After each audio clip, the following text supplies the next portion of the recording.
Sir, कुछ दिनों से कल भी मैंने सुना, दो सीनियर लीडर्स हैं, ऑनरेबल एमपीज भी हैं, उन्होंने क्रिप्टो करेंसी की बात की।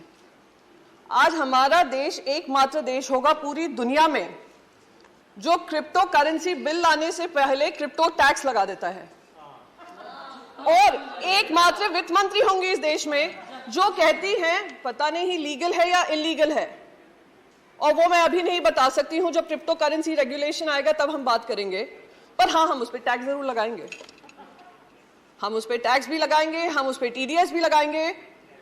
और मैं जब माननीय एमपी को सुन रही थी, सर कुछ भी नहीं है, सर कुछ भी नहीं है। हाँ, जरूर लगा दूंगी सर, अगर आपकी अनुमति होगी। वित्त मंत्री बता दो, लीगल है या इलीगल? जी, तो मैं यहाँ पर बस ये बात कहना चाहूंगी सर कि हमारा टैक्स भी लग गया उस पर, हमें ये भी नहीं पता कौन सा स्टेटस है उसका, एसेट क्लास है, क्या क्लास में उसके अंतर्गत किया गया है। जिस तरीके से बताया गया इस पर टैक्स लगाओ, टैक्स लगाओ, टैक्स लगाओ और बढ़ाओ, क्योंकि बाकी सारे देश कर रहे हैं, उससे मुझे ध्यान आता है, और शायद सभी को ध्यान होगा, जब देश में कंप्यूटर आया था, देश में जब कंप्यूटर आया था तो हमारा ये विपक्ष ही था जो बैलगाड़ी लेकर बाहर आकर अपोज कर रहा था, कहा था लाखों लाखों युवा बेरोजगार हो जाएंगे, बेरोजगारी चरम सीमा पे बढ़ जाएगी, ये सरकार युवा विरोधी सरकार है। और क्या हुआ? कंप्यूटर आने के बाद अगर किसी देश को सबसे ज्यादा फायदा हुआ, देश के युवाओं को फायदा हुआ, वो भारत के बच्चों को फायदा हुआ। आज हम लोग बड़े बड़े लीडरशिप रोल्स में हैं, दुनिया भर में लीडरशिप रोल्स में हैं, तो उसका फायदा हमारे युवाओं को हुआ। तो बार बार ये कहना कि ये जो है बहुत ही गंदी चीज हो रही है, बहुत ही गलत चीज हो रही है क्योंकि हमें नहीं समझ में आ रही है, तो ये गंदी ही होगी। ये बिल्कुल मुझे वो बात याद आती है कि बच्चों से कहा जाता है बचपन से ही, और हमारे भारत में ये विशेष करके होता है, तुम अगर इंजीनियर बनोगे, डॉक्टर बनोगे या आप चार्टर्ड अकाउंटेंट बनोगे, वही करियर होते हैं, बाकी सारे करियर गलत होते हैं। और अगर वो करियर गलत है, कोई और कुछ चूज करना चाह रहे हैं, तो उनको रोक जाने की कोशिश की जाती है। अगर रोकते नहीं है तो कहते हैं हम घर के बाहर निकाल देंगे। तो ये बिल्कुल वही हालत हो रही है क्रिप्टो के साथ, क्योंकि हम नहीं समझ पा रहे हैं कि क्या है, उसके मंशा क्या है, इंटेंशन क्या है, एम्प्लॉयमेंट जनरेशन की कैपेसिटी क्या है, एनेबलिंग इकोसिस्टम बनने की जरूरत क्या है, वेब 3.0 क्या है। तो इसलिए हम उसको टैक्स भी करेंगे और हम उसका क्रिप्टो रेगुलेशन भी नहीं निकालेंगे।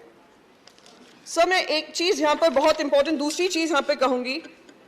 मैंने आपको कंप्यूटर का उदाहरण दिया, ऐसे ही इंटरनेट जब आया था, देश में ही क्या दुनिया में, हर डिस्ट्रप्टिव टेक्नोलॉजी आपको भी डिस्टर्ब करेगी, पॉलिसीज को डिस्टर्ब करेगी, और हमारी जिम्मेदारी बनती है कि हम उस टेक्नोलॉजी के आगे बनकर एक रेगुलेटरी फ्रेमवर्क बनाएं और इससे हम घबराएं नहीं। आज जब इंटरनेट आया, सबसे ज्यादा अगर फायदा हुआ तो हमारे ही देशवासियों को हुआ, पर दुख इस बात का होता है क्योंकि हम उनके लिए एक इनेबलिंग इकोसिस्टम नहीं बना पाए, उस वजह से वो दूसरे देशों में जाकर, आज आप कैलिफोर्निया देख लीजिए, यूनाइटेड स्टेट्स देख लीजिए, यूरोप देख लीजिए, जो जो बड़ी मल्टीनेशनल्स हैं, टेक्नोलॉजी रिलेटेड कंपनीज हैं, उसको हेड हमारे इंडियंस ही करते हैं। तो आज वही टैलेंट अगर हमारे देश में ऐसी कंपनीज बनाता तो क्या हमारे देश को फायदा नहीं होता? Sir, I will just conclude with just one last bit कि sir, we are living in the world of web 3.0. Either we choose to bite the bullet or we dodge the bullet.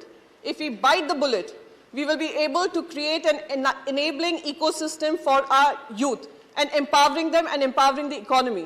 If we choose to dodge the bullet, we can continue to feel great that Indians are doing well abroad. Thank you. And we can conclude, sir, just one last second, sir.